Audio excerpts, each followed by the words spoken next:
Materi selanjutnya yaitu masih mengenai katabolisme karbon skeletons.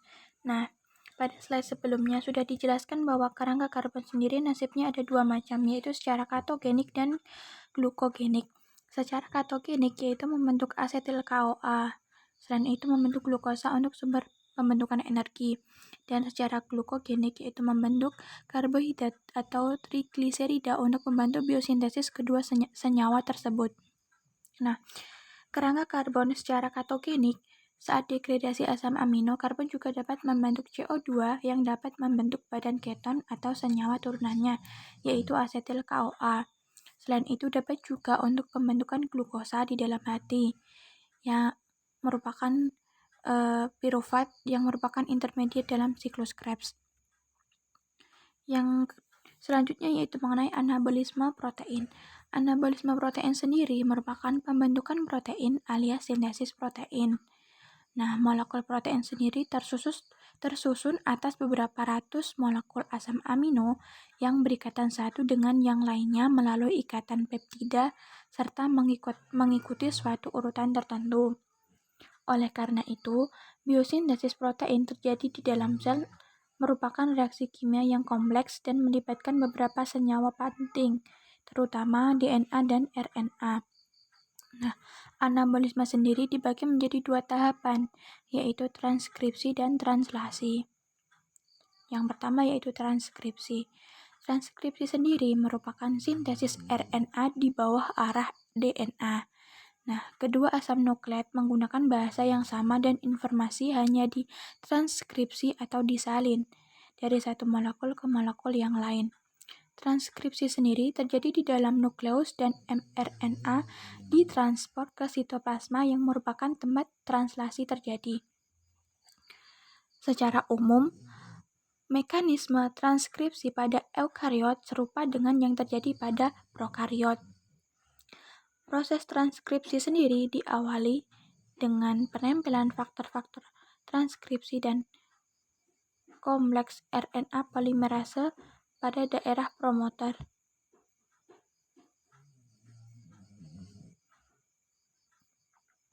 Nah, mekanisme dilakukan melalui beberapa tahapan, yaitu yang pertama, faktor-faktor pengendalian transkripsi menempel di bagian promotor, misalnya RNA polimerase.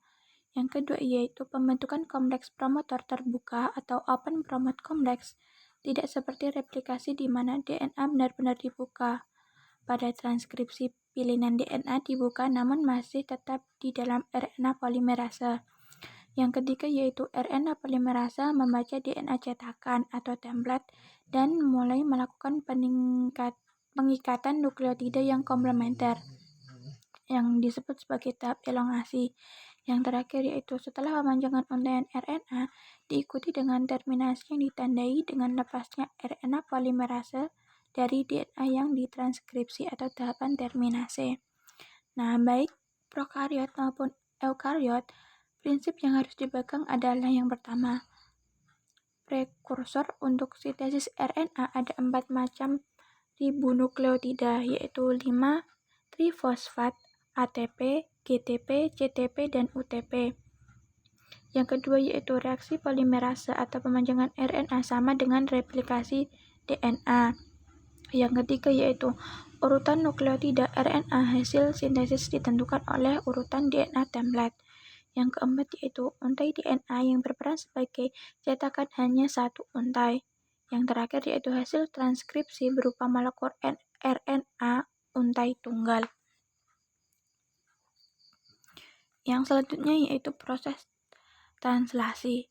Translasi merupakan proses penerjemahan urutan nukleotida yang ada pada molekul mRNA menjadi rangkaian asam amino yang menyusun suatu polipeptida atau protein.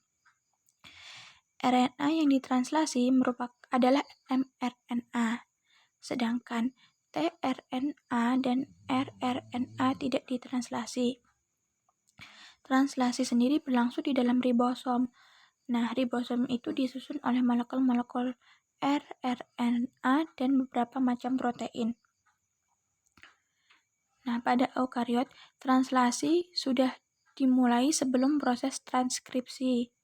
selesai dilakukan.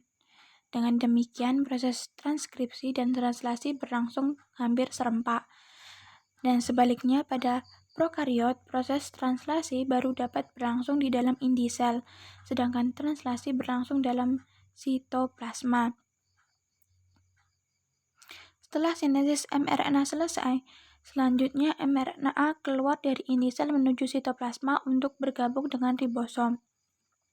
Nah, proses translasi sendiri berlangsung melalui 3 tahapan utama. Yang pertama yaitu inisiasi. Nah, dalam tahapan inisiasi ada beberapa perbedaan dalam hal proses inisiasi translasi antara prokariot dengan eukariot. Pada eukariot, kodon inisiasi adalah metionin, sedangkan pada prokariot adalah formil metionin. Nah, yang kedua yaitu pemanjangan atau elongasi poliasam amino.